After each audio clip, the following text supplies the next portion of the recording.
I'm Joe Giglio for NJ Sports Now on this Wednesday, March the 11th. The Philadelphia Eagles have turned the NFL upside down. Head coach, de facto GM Chip Kelly going out there and just making everyone open their eyes at how the Eagles have handled the beginning of free agency here. And yesterday, a blockbuster deal right around 4 p.m. as the new league year started. The Eagles ship away quarterback Nick Foles to the St. Louis Rams. In return, quarterback Sam Bradford. The Eagles also giving away a second-round pick. There were different machinations that can make the Eagles get some stuff back, depending on how much Bradford plays. But for right now, and we'll have to see where this goes, we'll have to see if the Eagles do have this as one stepping stone to maybe still go get Marcus Mariota, the quarterback out of Oregon. But as for right now, the Eagles look poised to go with Sam Bradford, the former number 1 overall pick, as their new quarterback. And the city of Philadelphia Eagles fans are shocked right now because it seemed like there were two camps that had become, pretty big here over the past couple months. Keep Nick Foles, build a defense, or go wild, go crazy for Mariota. Go get Chip Kelly's quarterback, a running quarterback, a mobile quarterback, one that could run his offense to perfection. Now, choice number 3 has arrived. It is Sam Bradford. Foles, who had become a fan favorite, shipped out. And, when the deal first came down, it seemed like the Eagles had gotten back something of big value. So maybe they could use that to move up in a deal for Mariota. But now it seems like the Eagles gave more than they got, including a guy in Bradford who, yes, the number 1 overall pick at one point,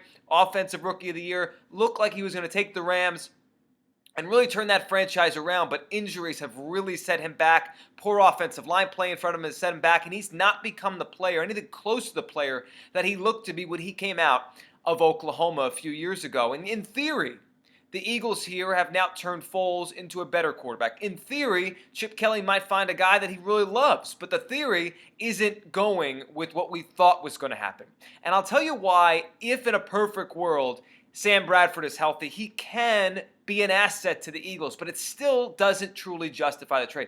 Look, on the surface, I believe Sam Bradford is a better quarterback, has more upside than either Mark Sanchez, who's still now in Philadelphia as the backup quarterback, or Nick Foles, who had a big year a couple years ago, regressed last year. I know many people look at the stats recently, the injuries recently, and say, well, Foles is better than Sam Bradford 1 for 1. Why would you do this deal? I don't know if I believe that. I think Sam Bradford in this Philadelphia Eagles offense, in Chip Kelly's offense, I think he could thrive. I think he's a better version of what, we've seen the last couple of years with Foles and Sanchez. Chip Kelly has shown here in a couple of years he can get the most out of quarterbacks with, adequate talent, maybe a little below average talent. He can make them look very good. I think Bradford, talent for talent, player for player, arm for arm, is the best of the Foles, Sanchez contingent. He's better than those guys if he's healthy. And I could see it. I really could envision a scenario next year where Sam Bradford moves the offense better than Foles has, better than Sanchez has. The Eagles score a ton of points. But it's still not a good deal, and it's still not the right deal because in the NFL, you need a long-term fixture at the quarterback position. That's why I've been on board with the Eagles going out and finding their quarterback, going out and getting Marcus Mariota, because you could make the case Chip Kelly will have his guy, and then the entire infrastructure of the Eagles will revolve around Kelly and that quarterback. Bradford's not that guy. Yes, he's still young. He was not drafted that long ago. The Heisman Trophy, the big years at Oklahoma weren't that long ago.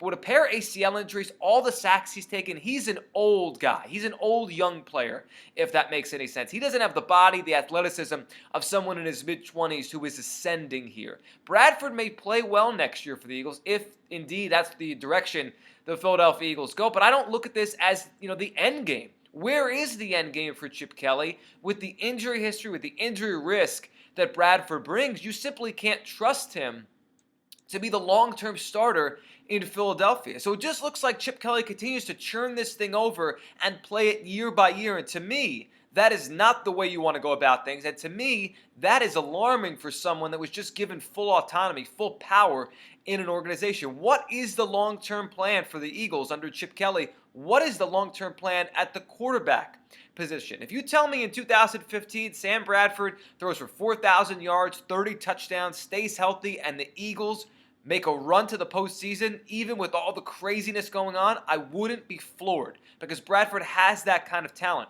when he's healthy. But if you tell me Sam Bradford has injury troubles the rest of his career and never becomes a consistent week in, week out franchise starting quarterback, I would say that's probably right. And the Eagles just traded a big asset and a quarterback they probably could have moved in a different deal to get that guy. On the surface, Bradford's not a bad quarterback. On the surface in this offense, I think Bradford will excel. But what is the long-term plan? And for the Philadelphia Eagles, what is Chip Kelly really trying to accomplish? I'm Joe Giglio for NJ Sports.